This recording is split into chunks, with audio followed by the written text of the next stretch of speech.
Vai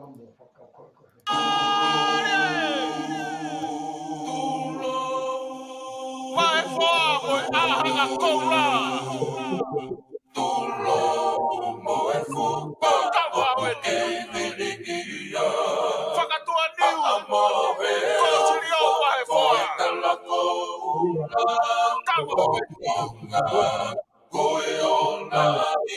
Maria,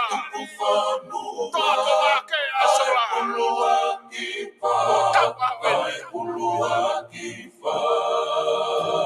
Fuga Mutolu, Fuga Holandi,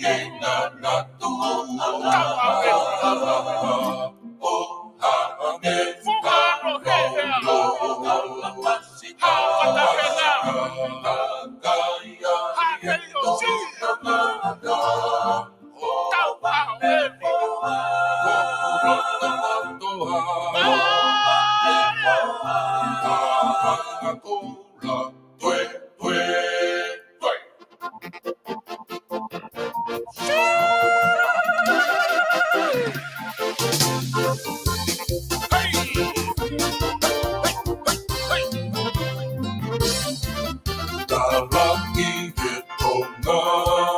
pea moe toke lau,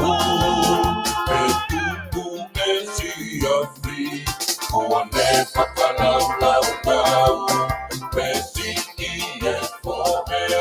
pea tahata I ngani tau, wakala a I sia meri e, moe a rutu,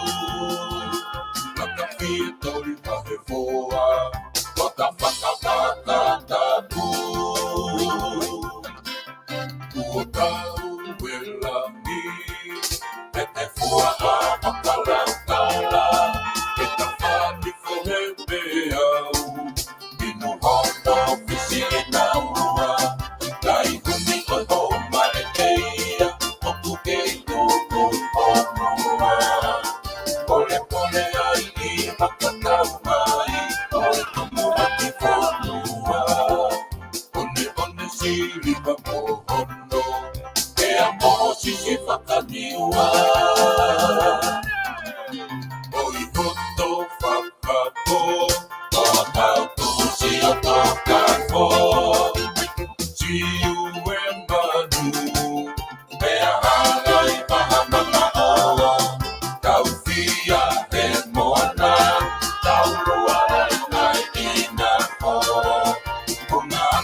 Ko ke o whanga moa I he talamalo e whanua. Mo ngahi talawhatapu ko tō be, wha o atu pa meheni. Tamata te au whai ki tua mama, o kai ata moa e whainga maari e konike, o atu ai, POLOKALAMA MAVAHE koe ni kulawa ke whakahoko atu e ahoni. Pea moe founder ko ia o e AKANEWLIFE, ai o guruma I heni, ke ma whakahoko atu e POLOKALAMA koe ni koe tahane ngahi POLOKALAMA whaou, maho tau community tonga, ai o kumalawa ke launch pe whakahoko atu e ahoni, e lawa ke mo mamata ki ai, pa mo whanongo ki ai, ai o kuhene a TEVITA UNGOUNGA ke ma whakahoko atu ai POLOKALAMA koe ahoni. Ka kimua ki kamata e tau POLOKALAMA, o ku o mawhatawange pe. O kuongo le rea te tau POLOKALAMA koe ni e ka inga ki apina, o te tau pokowhitu o ku ke whanongoa e tau POLOKALAMA koe ni, pa mo share te POLOKALAMA koe ni, ko taha ene POLOKALAMA mahu inga ke lawa ke tau kau whatahai, mo lawa ke tau whanongo, ki whamatala ko ia ai founder o AKA New Life, ai ko e taha eni o ngahi polokalama ko ia, mai heni pea mo Tevita. I taimita tau pe ko loto ke taita lerei, Tevita i helaine, kulawa ke makau whataha pea me sene Australia, o kuma talanoa ai i helaine ke o atu ke tau wakai ki ai, e Tevita malo e tau mau ahoni pea malo mo e ngawe lahi pea me he kontineniti, whewheha ke Tevita ke whewheha ke ngahi whatongia ko tau pe o ku fuesia mai pea me Australiana. Io malo be sol o sai be se lian malo be a hom be e malo be tawa ke tau fo koin Monla. Monla he apito e te vitu ko tui pe ko tahani programa fo o lava ke tuku mai ke community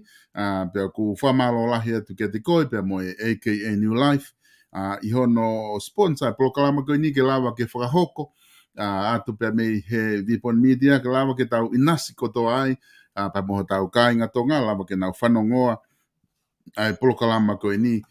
ai ana aku wakai hi foki ai ki he website o ku matuak mauinga apito ai polokalama ko ni ke fai ha whanongo ki ai. Ka ki mo ai Tevita ko ulo pe ko ngahi mea o ko da pe huk mai ke community o ku lota kakai ke nau lava ilo i haki pui tu a me ai ko ha ke ko kolet ke te ko o mai mua Tevita haki pui tu a me te ko pe he foki ko founder ko polokalama ko ni ke hanga mua ki o mai ko ha AKA New Life i hene whakahoa ko ia ki ho tau community tonga. Malo pito e Tevita. Io malo ba solo e mai whenga mari ko ni pa malo atu e tari le dio e polokalama ko ni tege fai e tau e pui tua ko pa malo pe ke tamahe mani ne mai e tau mo i tau te au mai ki ahon pea wate whatapu geni ke haueki mai whanua kai mga whai whikau tene whatapu ki motoru mai kakai o toa pe mo mea mai heo pe ke ki polokalama koini ko whiwhiala heo pito he ke wiheni ahoni ke whakau katu e tau ki polokalama koini ke mo whanong ki ai pea mo ha mea pe aunga ka motoru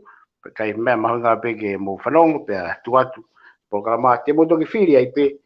ku hae sai ka motor pe kai ka ko rot pe ke pamalo ka solo ke tu atu e programa ko ni ko e malo pito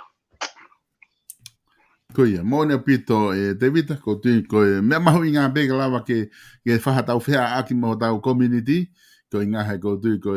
programa lahi ko ni fau ko ni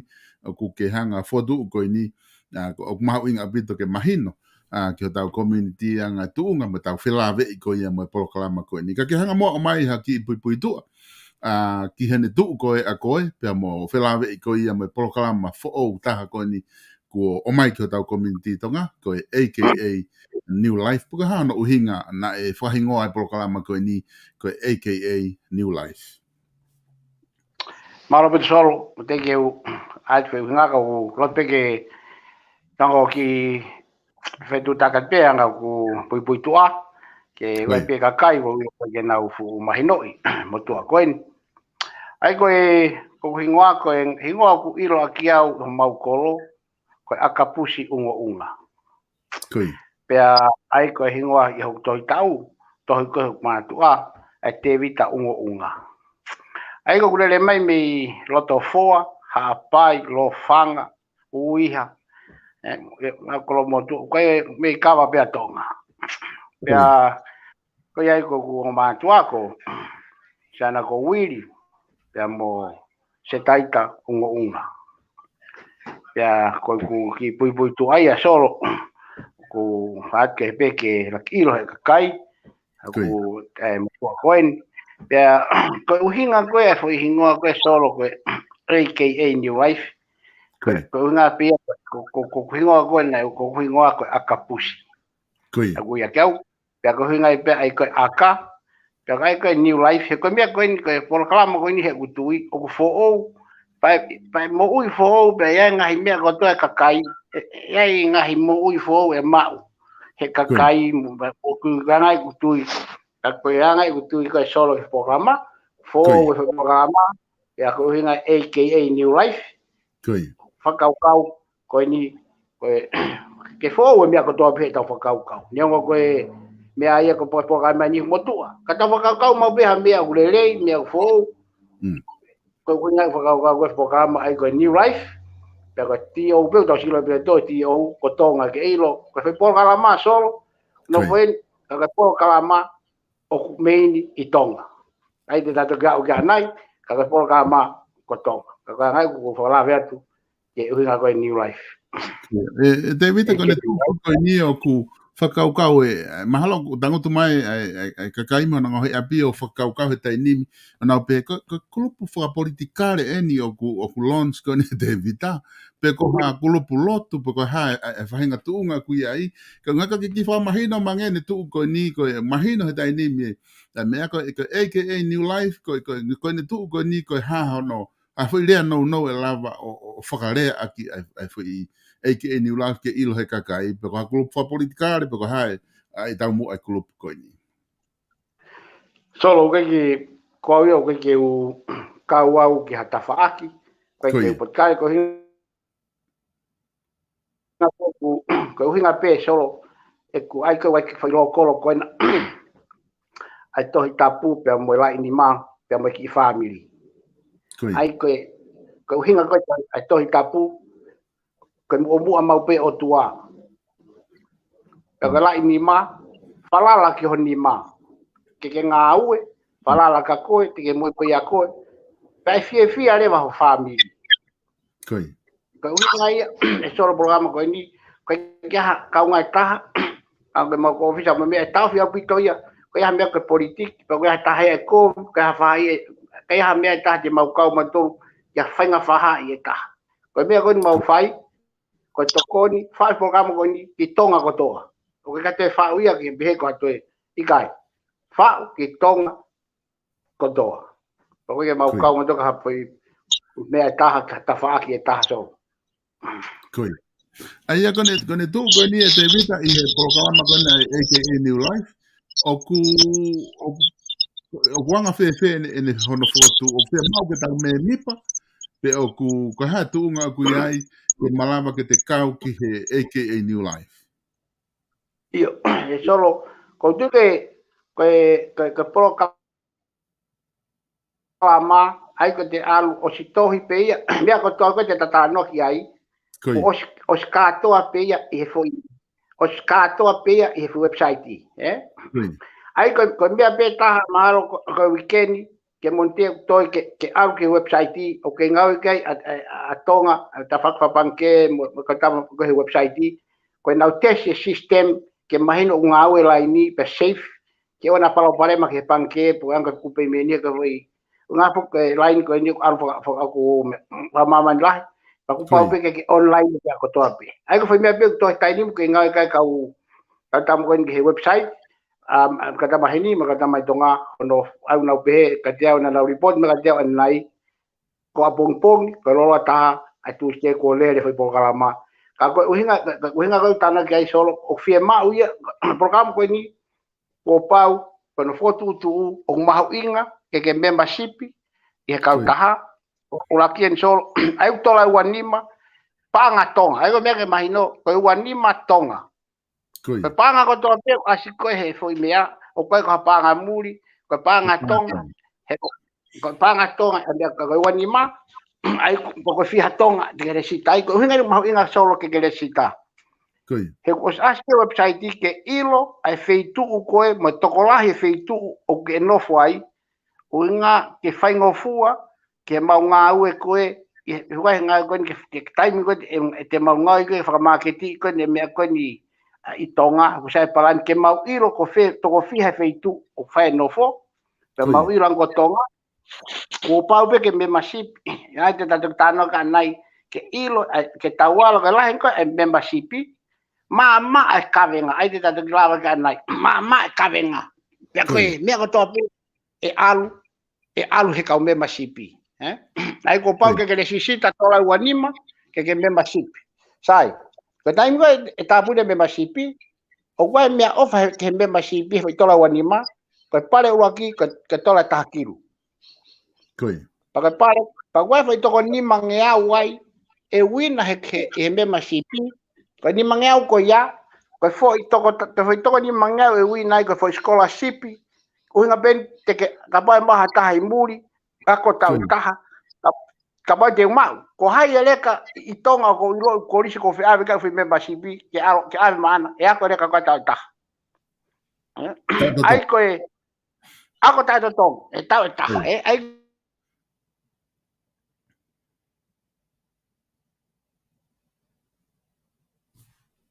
ke wani ma e ma wai e foi sko ma tola ta kim so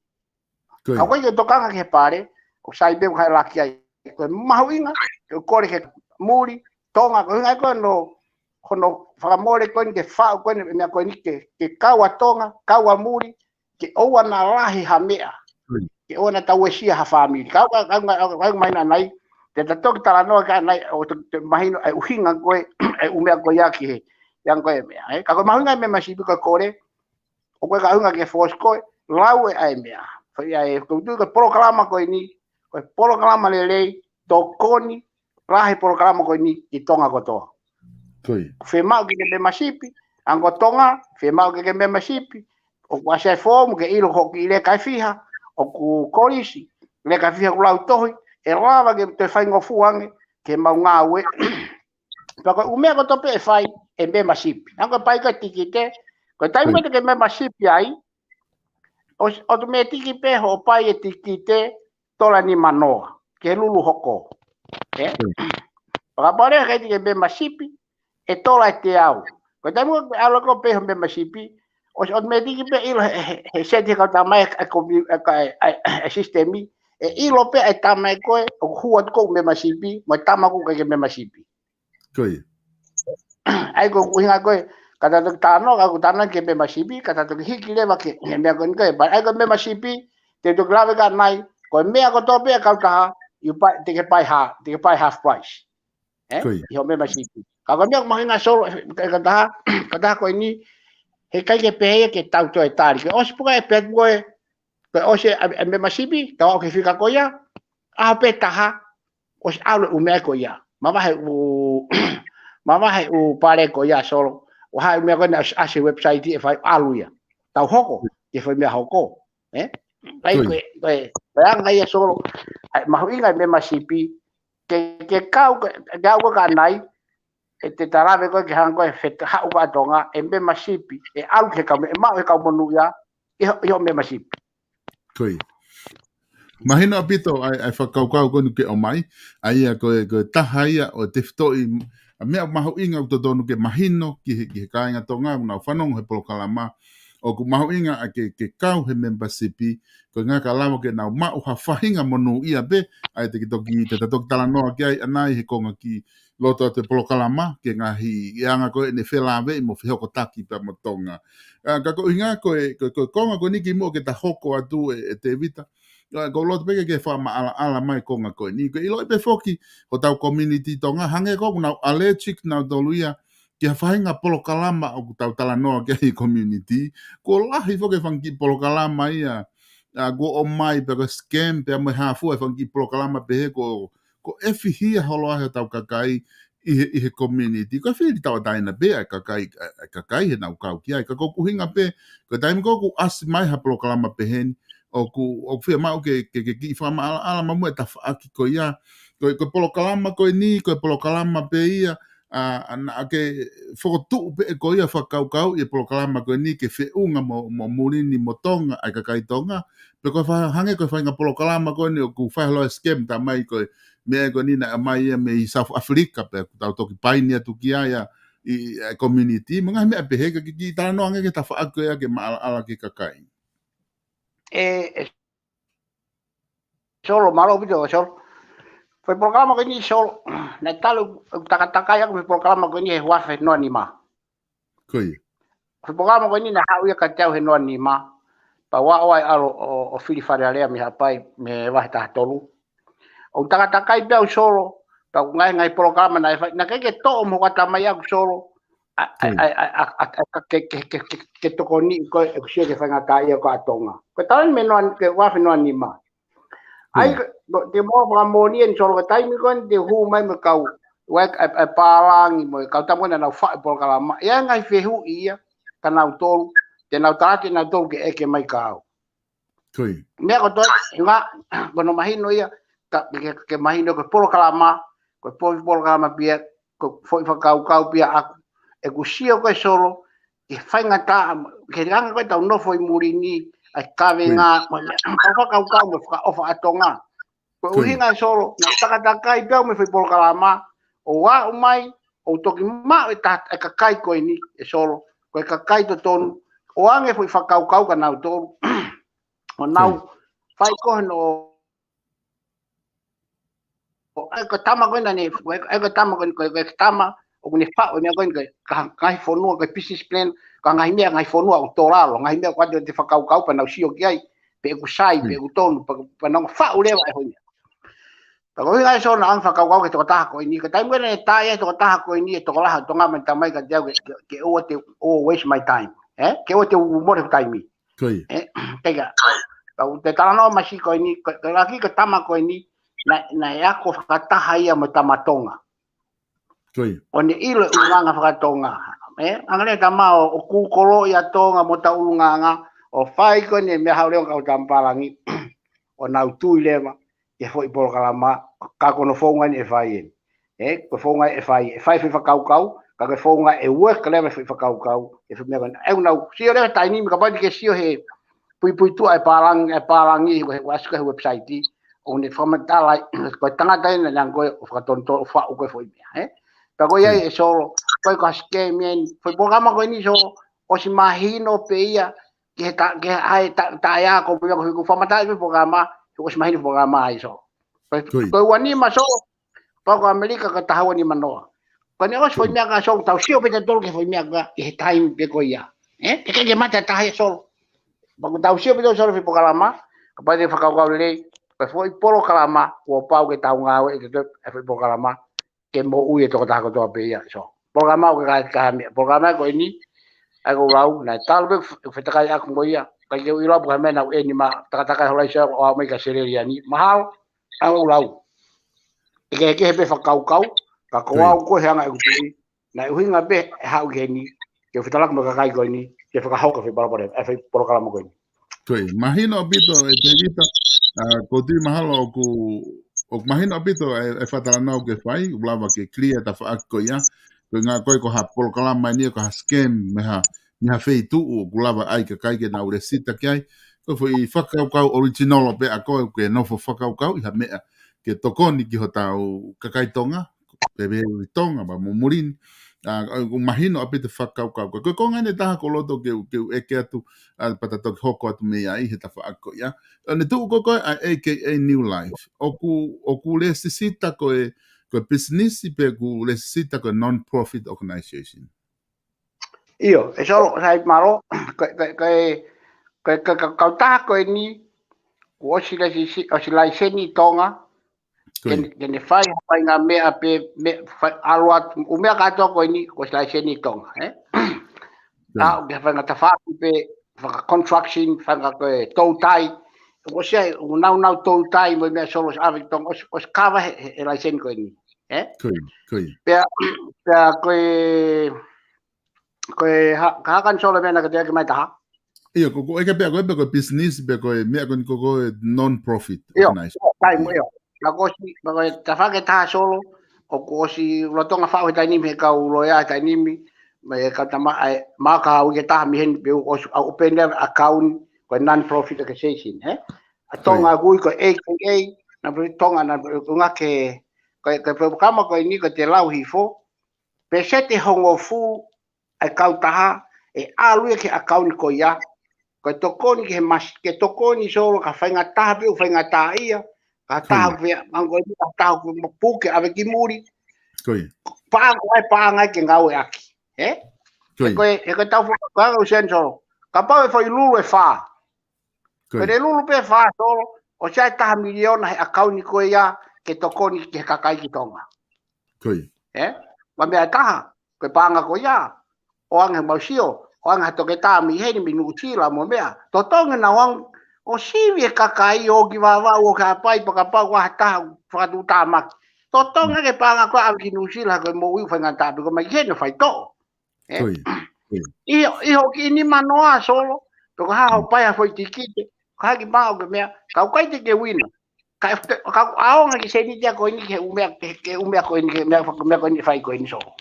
Koi. Mahino pitu. Ai whamatala koe te vita o lava rewa ke ala mai ta wha ako ia, ta o mai en ke mea koe ia, kata ki almo ke he lulu. Ai foku ku kena ki tala no ke mahino ni ko ngolaki ta os formatala e kau taha ta os foki ma ha o he u me agon foka business i wala seni a ku ta ki un mange ke membership na taha wai tola wanima te ke totong ho panga wanima tonga ka ke hoko ko me mipa koe o aka New Life ko nga ka ke ma o ngai mono ia ko to ape i hala fononga i he fika aki pa ma fainga me ape fai ha mono ia i he nga o ko ni te ke maua. Kata ki almo ke he lulu. Kata whaako e lulu o kuanga whee rewa. Ai taimi koko whahako e lulu. Pea ku o whiha no whahako e lulu. Hai mea e whahe kakai ki he kau he lulu koe. Ok. Ia solo. E taimi ko me mi pa. Toska wani ma. Te ke la rewa o pai o whakatau fo itikite tola ni manoa. Ko taimi ko te whakatau fo itikite tola ni manoa. Ke fo itikite. Foi dikite tola ni manoa o ke lava maua e pare, te ke lava lulu e foi pare fitu. Koi. Ai koe pare uruaki, ka pau tape, ka koe foi fika, ala ka koe foi fika pia e taha. Tau pe ka pau, ko totongo ho fika, ka taimbo ke totonga e panke, online, o ke taim ta tau pia ma lau se kon bebe miniti, o ke ma ko ho emaili, anam pa ko ho tikite. Koi. Paka taimbo, puke sai ka lulu foi pare fitu ka pau o fai lulu aki o acha ko mai pare ula ko ma o pe hat ka pau ke wina hata pe foi ta ka ke auti ko ka pare unga ka foi fika ta pe koi ai ko foi tikite o ta ai ko foi tikite lulu ta o ta ke ni mamano foi tikite ta ke ni mamano ai ko foi fika ta ke ni mamano ka pau to me foi fika ia ko wina pe o ke te wa fika ku ke out paka pore ka ti ke win te ke grava pe o foi tola ni manoa o lulu lagi pe foi pare ko fitu okay mahino pit ka pore ka ti ke win he foi mi ko os paka pore ti ke win o out pe foi mi ka sai ko pare u aki anu aspe ko ai te ke fili pare u aki ko tola ni makilu pate ke fili pe langa ho fare tau be ka pau ke fe mau ke langa ho fare i ta fatala lo to fo ka pau ke fe mau langa fare lo to fo ka ga ho kele ko hai price ko kele a ko ya e uri fan ya to ho sirini au ka langa leva ai fare i ho kele ai ko fare lo ki fa fare malo eua ka watch parking eua pe ai os pa nau TV ai ko to fare e ai ko nau mohenga me katoa os pe ona tu leva solo mo tola ta mano ko hinga New Life ke kamata koi pa paure ko ke ka paure ba usai o ka ke kada solo ko ki fakalaka ka paure ba ku o ka ke ha kele e kumi mo to ha kele i lo to fo ke langa i ho fare sai paka paule ko ti fe mai fare to ko ni makiru ko pa ko sha fare o silanga to ko ni makiru o lava te fa ka me ta ko fa le ho fare ka to ta silin ke fa ka me sai ko ai te ke fili pe ko waspe website cash o ko adu cash pe ko fare ai ko pare no wa ai ko me le ko nai to Toyota o to me ale ko o ta uni ai ko mama fata haya ko tola e ta kilu wa mano a me ale sai te ke Filipe te ke to me ale pe ate ta kilu wa mano ka ko ya lu ai ba me ale tola to mano be fa mano ka tu ko silini sai ai ko ai va porque pare tolu aso aspika to ape ai ko ni mamano tolu mano wa mano ta mano ni mafe kako foi maka tau me masipi ka foi tola be ni manoa panga tonga ni manoa tonga sai me mi pa sai koe makehe koe mea solo, ni osi koe me pare fitu. O asi pehe, he website ka toko taha pea o ku toko to I whare mahaki I wawa upe ko haapai, pe ko tonga, pe ko eua, ka koe I whare mahaki e aho ko ia. E o atu e tola whaangi au, e toko taha ko toa pea, toko te whare mahaki. Ma ke he ia solo, ni he pare koe fitu. O koe ke uhinga nia solo, ke toho pea fitu, kanga ma whakau kau, pea osi, kai, o mauloto ke oua na mau, ko toa he kau taha hamea. Ko si kai whaeua, oua, ke mau masilini he community, tokoni he community, I time te tau pe, ke oa pe, ke fu mau ko wos pe, pa na papu he kau taha fusilini katoa, no. Ko pau, ke ave osi e pare, osi, pau ke foi kai foi lulu ko to pe solo, ai ka pau ko lulu no wa, ko hai tau valu noa, valu noa I tonga ko toa, le tau pe, anga tak dol fa ngau, ma ke he me pare fitu. Koi. Ai ka lulu no tolu, ko hai tonga wa whakatapu, ki mana tamai pe handicap, mea ta tau. Ai solo ka mawhakau kau he tauni, ke pehe. Ka koe ke ai ko tau ka hau, o mafuri le vai solo, e kai ke mawhake sirini pehe, mafuri le va ospe lulu, sio ke ngahi kolo, waha kolo, mau e na wai, pe koe atu hatola takua mano, pe koe fiha ke whaka, vivia kakai, ke nau ngoue, koe nau nalang ke mau hanau sirini, pakapau ko palo pare mau koe waka ko tahi, koe yaha waka, ngai ha whangi I waka ake sirini koe ya, o atu what ke nau o tau tai ke mau mahi ka whakatau mai ke kau taha ke maha nau sirini. Pea ngai e solo e whakau kau. Mahino apito ai konga ko ia, I ho whamatala koe ngahi pare, koe ne tō ana koe ni, koe pare koe ni, o ku asi koe ni, au ku alo atu e whitu kilu, walu kilu, ai whiunga moe lahi koe ni, ai ngahi pare koe ni e Tevita. Koe konga ni ko loto koe ke o ku whehui mai taha heni ai whakau kau koe ni, ai une o pehe whehui koe ni, o ku iai ha toko lahi, o whui whika, o ku mau whakaamu ke toki au ki ai toko lahi he whakatau koe tiki te lulu. Pea toki whai e whai lulu, hanko ni koe, whai lulu ulo aki, o kua ha taimi tau pehe, o ku whakatau e tiki te tau e taha, pea toki whai lulu, pea mahina e ono, pea whia mao ha whai whika ke au ki ai, pea toki whai e lulu koe ni koe, o ku ke tala noa ke ngahi pare koe ni Tevita. Io, malopito solo, da whamara te ke tō taha whehui, ko ilo pia koe tō tau te kinde ke lau whi website pa nao whamantala pe, koe tiki te, ko si ka mea ka tau pe, o si aspe ia, koe whai tiki te e ni mamano. Whai rulu ko tō pe, e whai tiki te ni mamano. Iyo, ai solo, ko whai tiki te ni mamano, ai whai rulu ko tō pe. Koe. Ai, ka pai, ospe whai tiki te ni mamano ia, hau I ke taha,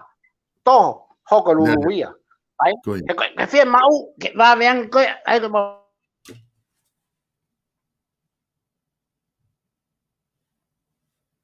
Whia mau,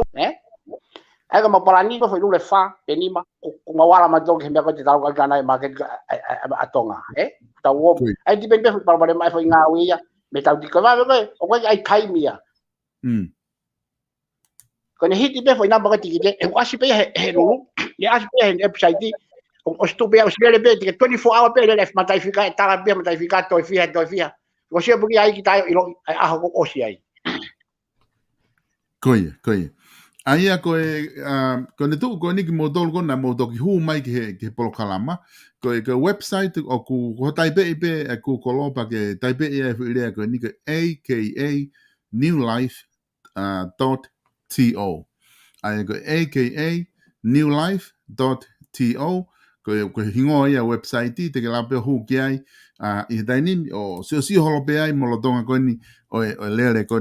e tau polokalama. Aia koe ne tuu rewa koe ia, koe whi whika koe ni ke o mai Tevita o mahino. Nai kamata koe no lau koe upare, o whakau kato ke ngahi whi whika, ku lalahi ngahi whi whika. Ta nima kilu, taha kilu a mano, koe nima mano, aluhifu ai, te atu mo e takwhangi au, e taha kotoa pe, aho ko whai lulu. Io, takwhangi au e solo mo whika ma tolu, kai tau tero ai ka whika e te mimi alu pe, whai tolu kilu e pe wha kilu ai. I whakilu ai, ko ia. Ai ko ne tu ko ia rewa ka pau ko toko ni makilu, toko ni mamano, ai fo itikite, pe fai lulu, ai ko te fo Ai ka ua, ai ua po ni milion. Milion. Ai ua po ni milion, pe ku hanga ka lau ka mea fai ngofua, ke lava fai ko toa u mea goni ku ke tala noa ki ai. Ka so, kai te tau peso, to orewa mi ai pesete hongo fulu, ke make, pau ke to pesete hongo fulu, ia make u to koni koe, ko pau ke to pesete hongo fulu mi ai, ki mua ko pa fai whakamore, ke panga ko to koni koe ke kau whangata ia, bawa ina se pule anga, bawa me ai kau tau se mahino ipe, o kai me ume ai kakai na to koni investment koni ke polokalama so. Ai foki kone tu u hene tu ko hetai ni mi o ku ko dai mo foka ka wa to ke wa ta ha ne ke mai ne fe i pe ku me na tu la hange pe ko fu ke he ni me nga polokalama ko na fa hela community da mai te alo ave ho fiha ho fitunga pe ma ni mafe pe ko ha ko ke pe he ko ni ko lulu ni ai ko ta ho tikite tola ni manoa pe ka pa te ke monu ia te ke mao ngai pare ko ni ai ko ai me hange ko tu ko el loto te vita ko tawalo kum he tawla i loto pe os ka pata ko fa moi pe os ta ui hango pulo de ni hio pa na ma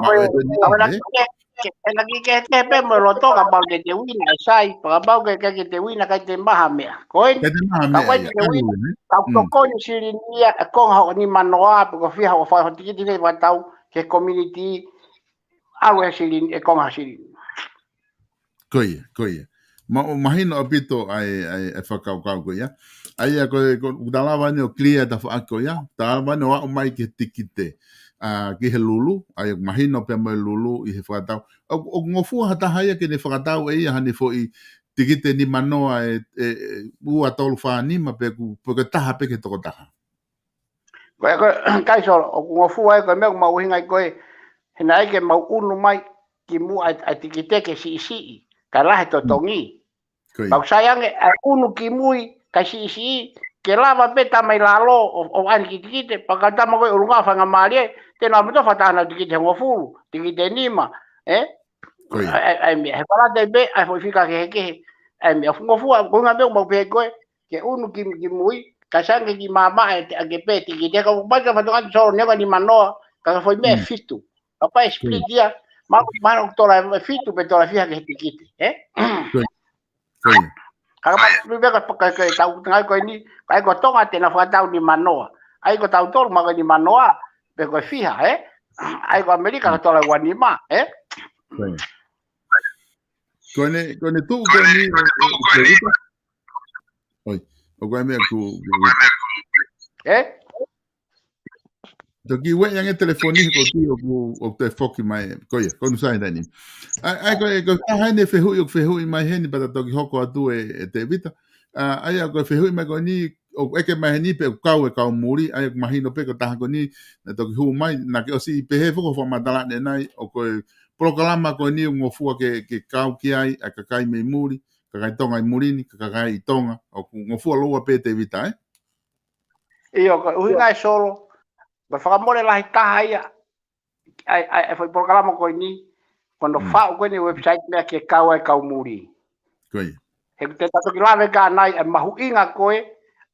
ai benefiti koe me mahu inga koe ai anga koe e whenga aki me koe ma e kau muri koi ai ko fehu ne taha ko mai ko ni ai una pehe ka paurema e whakatau tikite ko take tiko ni mamano ka pai whakatau tikite o ke a o ke ni mamano e fefe ile vai pa te wifane pa anga kakai ko nga ko ke lava lulu ko hai fonga e whakahoko ki he pa anga ka pa o si toton tikite ha toko tolu mano ia pa ko ke a o e take tia ke ni mamano ka fai fo i lulu ko ia ki he ke pare ko ni ke tala no ke te vita Io malo sol ai ko nga ai ko aspe website me ko ya ka ubia ka tuunga o ka au be ka tuunga pa ke whakatau ke tikite ahon ka fe urifane a pongpong e urifane pea bia au pe au ka time ka pa pe ko ke au tikite ka ke mea e urifane pe ko so mea ia o siri nyau e ko pa ngau hanga ton pea ke pange ki tonga ko ka para para mai ai mea ko aspe website o ata pe ke urifane ho senti Koi. Ai foka ne o hanga foka ni ko na ke ne tu ko he taimini na ta pamatala foka nai te vita ko AKA New Life o se lesisita ka kato ia i tonga ke ne whakahoko ai foi business ko ni foi POLOKALAMA ko ni ke tokoni ki tonga ai a ka ai ha whahinga palaparema whe mao he kakai ke refund na se ni ti lava pena tolo refund mo me pehe ko ngā he ku si ai pe ai malu ki na tolo he ku lesisita ai ka taha ka pau ku a whahinga Aga me ma inga ko solo na ke whakafonu ko na membership mo whakafonu ko mea he whangofua be ke wa la be ko te ta fetu tak pita ko ka po te uki to ha ka te kansel ko te mea ko te mea fa fo pension dian ko ya para pare mai ko ko ne tu ko ni taki hiki mo me da fa aki ko ya ko nga ku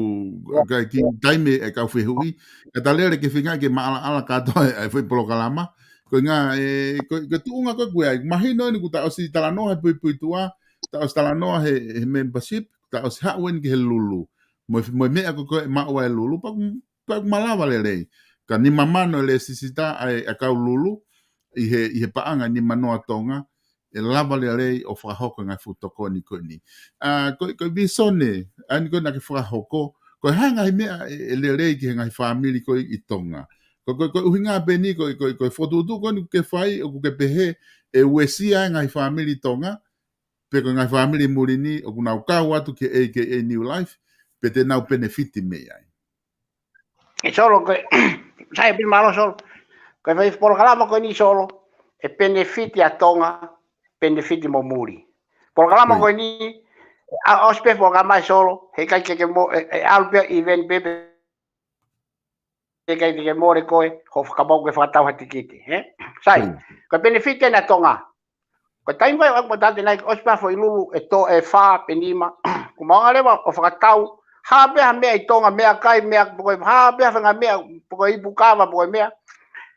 ko fa tonga sai o pehen ko tai mani o ke solo e fa tau me i tonga e tola ono noa ko mama fa tai u fi tola hi vano ke ma fa tau e ke talo futuna tola fituno talo tonga tola va no u fi tola hi vano ai solo ko tai mi ko benefit ma o sirin e ka kai tonga ko ka tau ko ni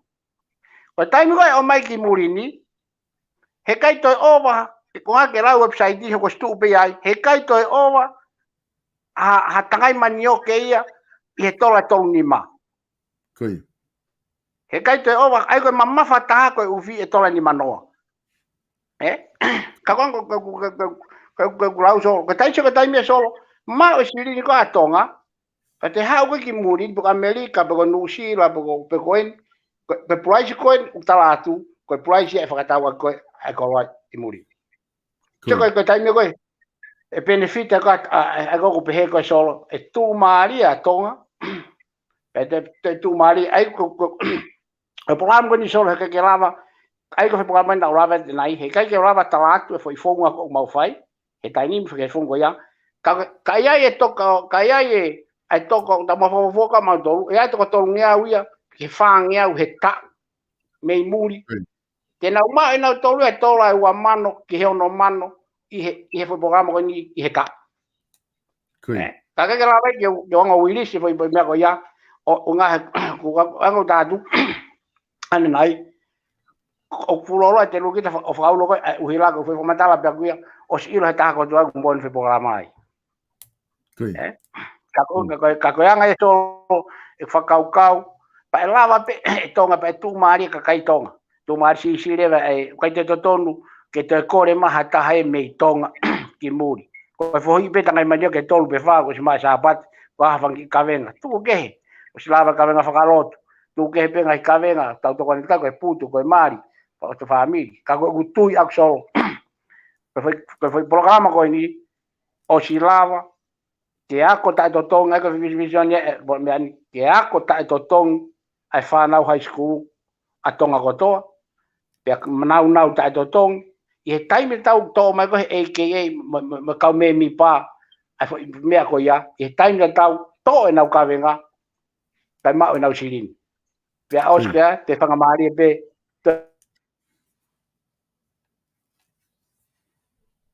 whakamare ko la tai mama fata fufiu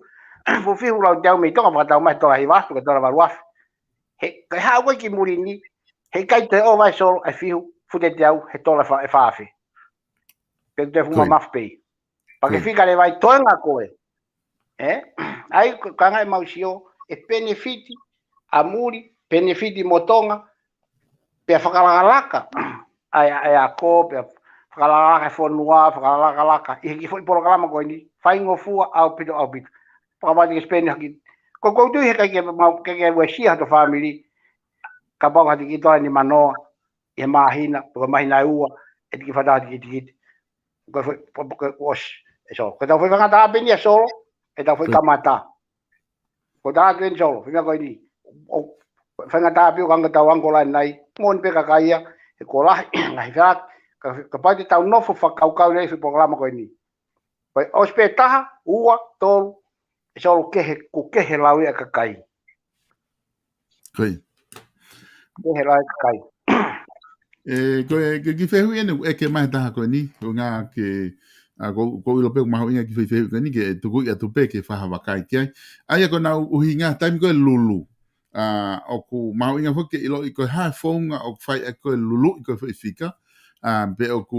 ulawa ke falala anga i fonga e fai ke ho mo lulu e fika pe o ku pick up modori hakakai ka ku ngā ko tu o ku fo pe he fehu ko ni ka ko tu mahala ko fanga malen ke hanga o ki fa matala mai ai tu unga ko ia ko hai fonga ka pai ma fo i to ni mamano ta ki panga ni mano atonga e nau totongi ko e nau tikite e anga fe le ba mo lulu i ko ia o e ka ma pare solo malo pita solo sai pita ko na o hilo pe e fai fe ko na ko na mau ai ko ne foi polokalama so o la pe sistemia o tala o si pentelava pia vilo he lulu sai pe kwanga le va ta ofi foi me ko ia ko whakauan solo ko lulu ne fai a te ho ko ko fai lulu ko anga ni whakau solo e fai i mai pangai pe fai teu faiva fuse te niti fai papa kiu ko whakaamu solo ke lava le sisita pe lava ma foi toho ta ka lava ke fai whakau ko ni fai pangai pe ko fai teu faiva ho tot mo moa solo o mo ma solo uma o si o ta mea ke vilohi pe ko solo lulu pe ala tama to ha ke fika live e mea ko toa pe tala mai sa ai ko fika ko fi haia ke si o ta ko toa ke foi lulu ma ko foi fonga e faia so ke kai ke fa lulu ke ben ke kai fa lulu be o ke mi kai ko lulu solo o ta pene mea ke vilohi ba to mai ba betam to ha ke foi fika ko ya o mai avang hak ko fika ko wina ko e live e mea ke sio ta ko to live Facebook live mea ke sio ta ko to ka fa ka solo ma fa ka pa de mau lava ko ya pe ma ngai mau fa ka lava ya e fai le fa ka hopo ke fo taimia te ma le ai anga ka me tonga yo mai ka kai kia yo ma me to ko ni mo fai fo ilulu live fo ilulu di maman ka to anga ko lulu ke ma pe me mo ne pode me mo ne pode ko na ke pikia solo ke pendo bet o wina me pa ko me ta solo ko tala o tapu mau to luia waspe website tapu apika ia ko fanga to ko ua ko fanga to fa fine mo mari mo fa nau to ko ta ko to pe ka he poate o tapu ke mau ka ma to he lulu ke ngo fu ke mau o aspe website ke lava ke mau ka ma to halu a ka family to tonu ko foi sakare ko o ka to ta ko ka poate tapu ke ka e fo programa ko ni he lulu Mahina o pito ai whikonga koe ni, koe ngā koe nā kainga ko mou mea mai pe, koe ngā koe mou tolu koe nā mou toki huto mui mai, koe whatalanoa koe ni ma whahauko koe ni, hoku sponsor ia he AKA New Life, ai au koe heni mo TEVITA Ungounga ke ma whahauko atu ai whatalanoa koe ni, pe koe ia ku mou iloa koe ia kono mou whaau ia koe ko akapusi Ungounga, ai aku ma whakahoko ate tau talanoa koe ni i he ahoni ki he ngā ue koe ni ai AKA New Life, ka tiki mou tolu. Ko tui ka ngahi whehui kotoa o ku mou o mai whelave i moe mo foi di polokalama ko nuk matala no ki ai ko oslava e Tevita ke netaria tu ai la hitaha ko ia o ngahi fehui ko ia ko ta faaki ko ki hea ko na ke ostala no mai foki ai ke ostala no mai mo ui ku ke tala mai ko foi lulu e taha e lava o mau ai e takfange au ai kakai ko tope to fle mak to go nia ke mo lele ai na ke tala mai ka pa revo ko lulu hoko e alu re vai to kon ke ka tau valu no atak valu fange au e ka tau valu no ko tope ma ke heia me pare ko ni tau osina ke ostala no ke ai ko tu malo ko mahino me ta fa ko ia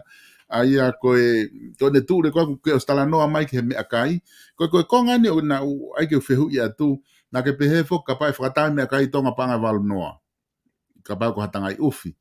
pea hau i ko ki nusila mo mo aseria panga be ni manoa ko uhinga ko ia ko kau me mi pa pe o ko fama ama pe he ki ai pe ko fa inga ta pe te ni fakatau me e ke new life te ni fakatau pe he price ma ko me kai Uhinga be solo ke kau me mi pa le ke me mi pa e fai teri ha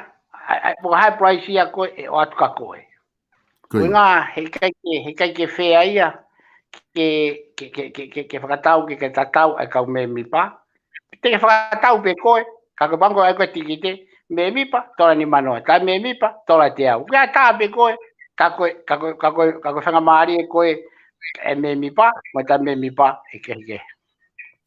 Koia. Mahina pita me konga ko ia. Ai o ku e ata pe ia. Kana ke pehe foki ko foi konga ko no topu ko price.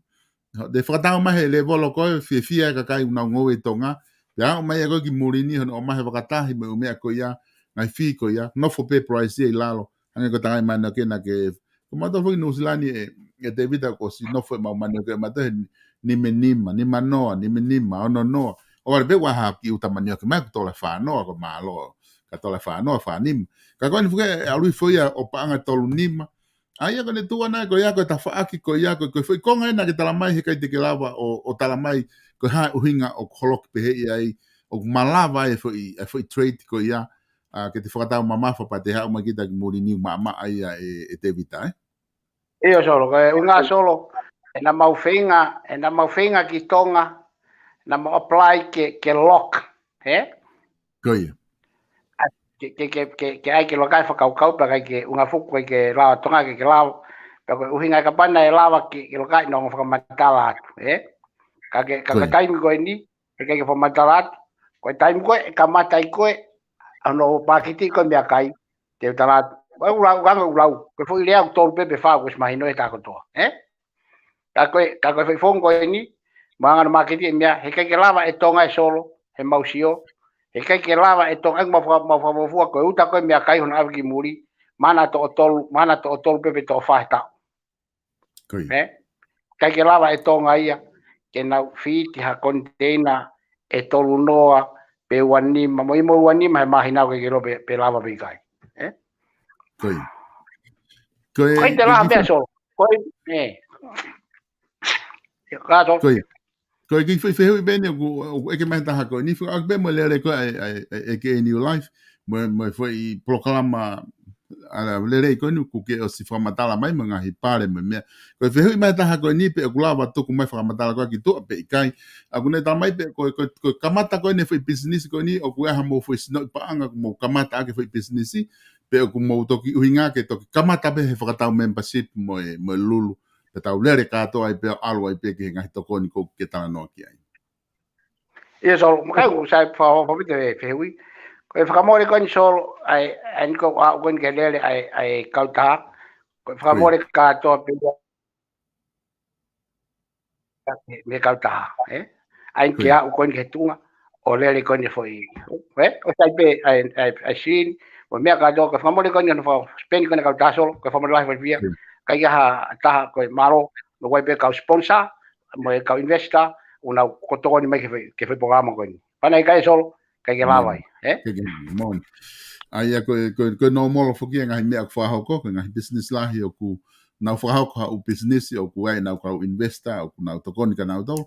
pe aku to kon lahi ia mo ngahi o la le pe ngai me ko ni fa le pe e te vita ko tu mahalo ko ngaku ta alu ni he fa o singa ta polokalama i ahon ko ai ko ngalahi ku lava ke ta lere imahe i ahoni lava ke mahino me kamata anga ha wai ta o mai no lahi no fo holo he lulu mo ngahi tu unga ku ai businessi fala anga businessi ke hu ka kai kai ko ngahi pare ko ni ku mai ko slava fa mo ni i fonga ko ke o mai e malava le rei o whakahoko ai pare ko ni mga hi mea ofo ko ni fuaki i he tuunga ko ia ka lava whakatau e whitikite ni mamano. Ko ne tuu ko he tai ni mi o ko tui mahalo ko konga ko ni ka te uhanga o atu e ka te koe. Ke unga ke te ka pau waha mea ku te kei ke ka wate tai ni e malava pe ke i talanoa mai ki ai ki mua ke ose ta taimi he ahoni. Io malo pe solo ko fia pe solo e ta polokalama pe ko tu ku mau inga solo a honi ai na programa ke Amerika nias pe ko mau inga pe solo e foi programa ko lo tolahi pe ke tala no e programa ko ini ke mahino ke kaitonga tau te fito ni solo e kore ko ini ke kaitonga koitonga matua ko foi polokalama in tene to ko tau fa tene taki solo e whaingata. I he whaunga, whaingofua, hana o tano me ki tama ane af mi hapai, ka mai kufolau me tonga, peo mai ni ki kaureka toko tolu, ko maa hako i la hona, e ki ati meta mai tahaftupu. Pako e kati kere, ka whewhe ka pako ko to tongi, tola pe tolu ngeau he tao. Masi, tamahe le ka masi a ka pusi. Kai ke uiro po hako e wale pe to mea, kai ako, ho whanau, toi ngā, tai to tongi, mo nau, mo mea kotoa, o mea ko kore ai solo, ko kore he programa ko ini, taua taina e toko taha kotoa pe. Ko e ku kore pe a. Ke nau lau, pe nau tau whanong, unga ka pongpong, mapu kukeni, programa he reti o, he mea te whengala hi taha, ke nau tokang, ke nau lau he programa solo, pia ta tau pe me kautonga i muri ni, ko foi polokalama ni solo, tene lava taaki, a whaingata. Whakasisi e whaingata, ngau, keke tau ko tui solo, whakalakalaka mo ako, polokalama ni solo, i foi business ko, o se tae whako ni solo, o te awhi tae walu, solo. Ko tātu, keke te whiha taha ia, keke te lava, te whanonga muri au te tātu taha mi tonga ke kore sirine. Pea koe a ko solo, uma whakaukau, anko sirini ko ku tone ke mea, kaure ka lau tohi, ka ku kai ke lava e re so ni. O sea ka whai ako to tonga ke sirini ka tari mei mui, ko pe mai pe a whai ako, koe kure ka, koe, ko benefika pa inglisi, fixe e mea, oe ka whai ako solo, ke nao fixe le son ka taimbi ko ia. He to tonga solo, te lava he reka ko toa pea pure i ko whai korisi alu ki ai. Ako inga so, kai ke lava e whai ako e fukalase tolu noa, pe ua noa so. Koe rea koe ni solo, ka pati ke lau, te nau lau hu pui tua. Koe rea koe ni solo, ko hinga, na kai ke, nau tolopau solo hea koe tau, he kukasyon, te he fomono. Au hau ki muri ni, o sio solo he whainga tālahi no whepaki mo, ai kovi koe ai tai ako. Koe hinga e solo, o ko nofo, lahi taha, ke toka ngai. Mo ui e tangata e lava fi polokalama ko ni solo ko me ko mahu inga ke me masipi ke ilo ke mau ilo ai o ke ma ke me solo ka ko tu i solo ke te tamat ke tau whakau ka le fi polokalama ko ni ko ngau whakataha solo loto fia ngai whakataha tau ataina po ba ke me ko ni te ke sio pe solo polokalama ko ni solo te o alu ke o pe ke o ke te pe ma ta solo Porang mo ni ya uke ap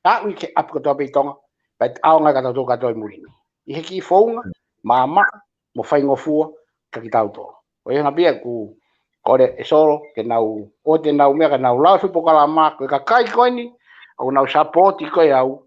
kai ke wi solo pe nanga fe mo fe tau loki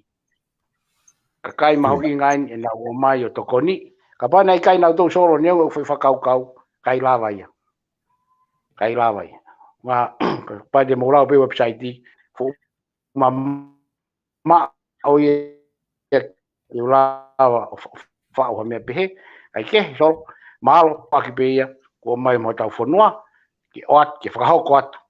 ka me ke lava tau kainga Ko e dah mea solo kore pia kuia. Te lau pe polokalama, o whakaukau ki ai, te whanongo ki ai, to taha to ua, kumahino e ka koe.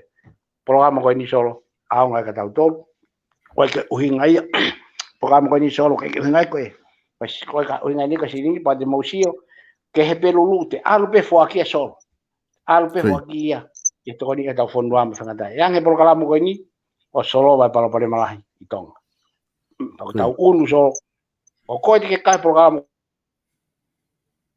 koe ni, tau unu tatu solo ke taha, pako tau unu yang tau mai solo tonga moe ha, pako tau tolu, tau taha pe. Ngā ue whakataha.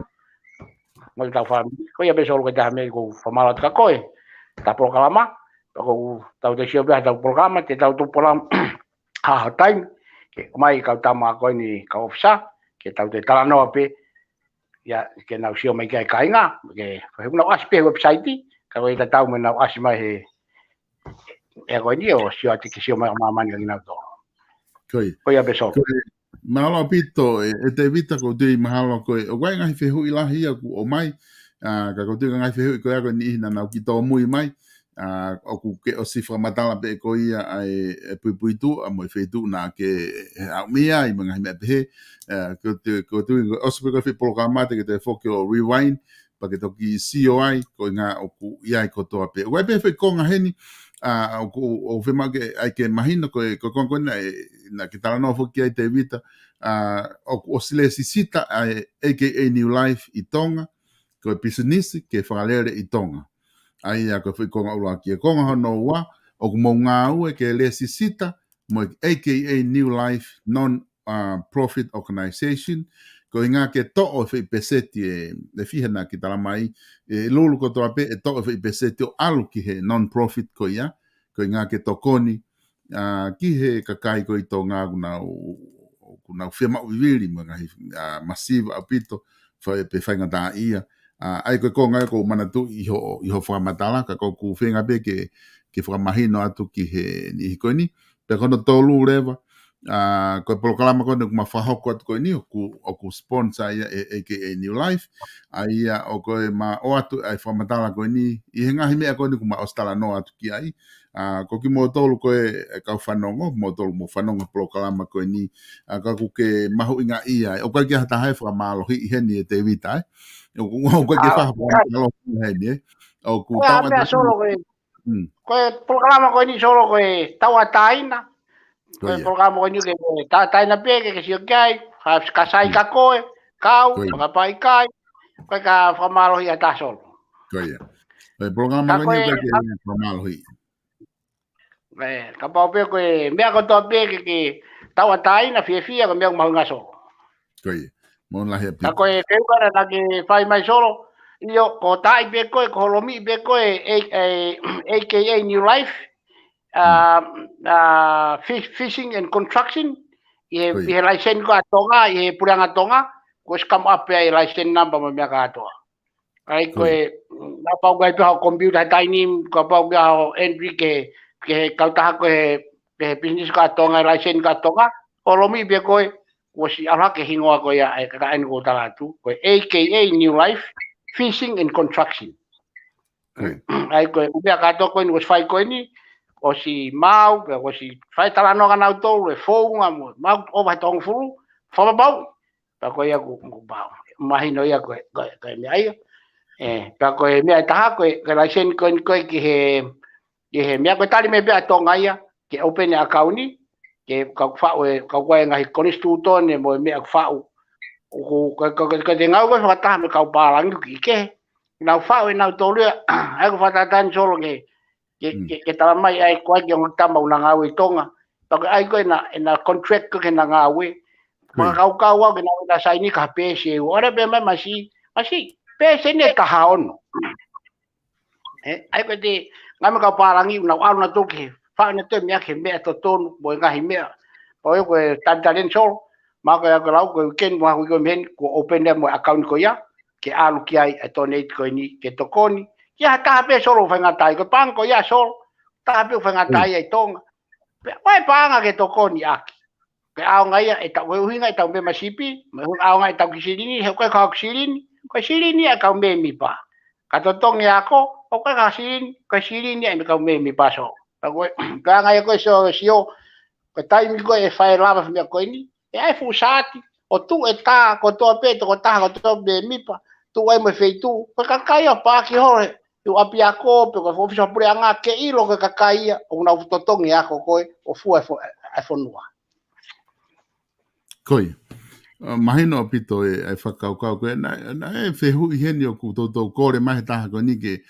o mai ka ku karataki pe e ke repi, tō awa o ku ke talamai ku ke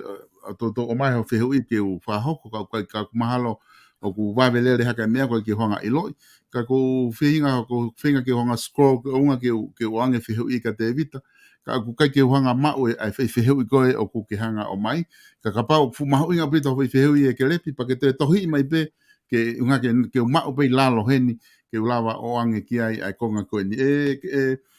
te vita ko nga ka ta fra ose leva ta polokalama i ahon ko nga ku ose ta tani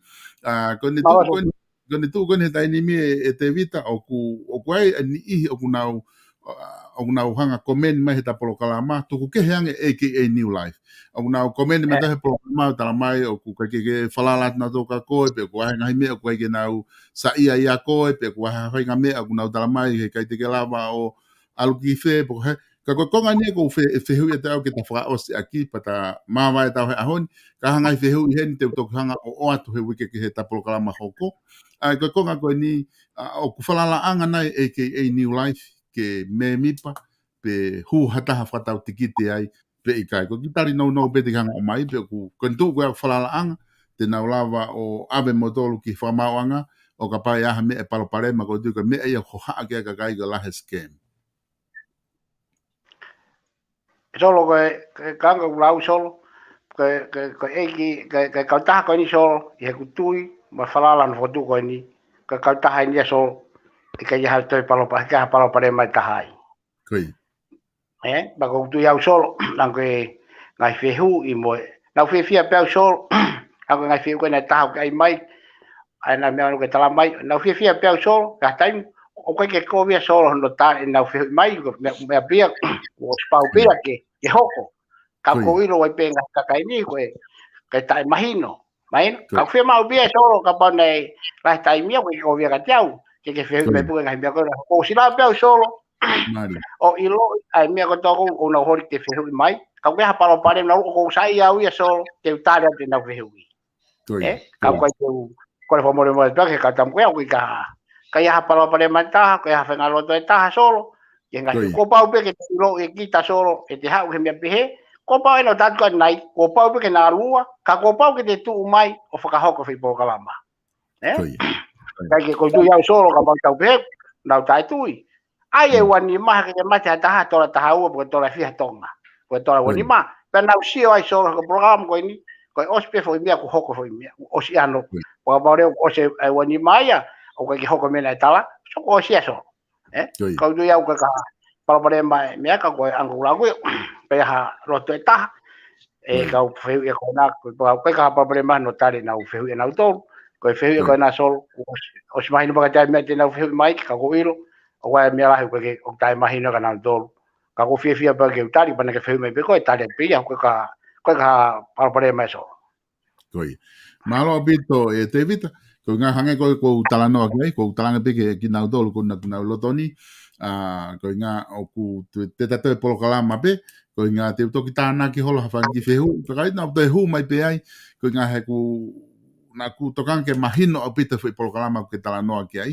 ko nga ko makatu unga dai heni pe to ki ha ore wa u fehu ko nguna o mai ka ko ti foi POLOKALAMA ko a ni e te vita ta talano ta mahino me ala ngai fehu ko o mai ko stari ko ko ngalahi u fehu i ka ko tu mahal te tafai aki ha ahon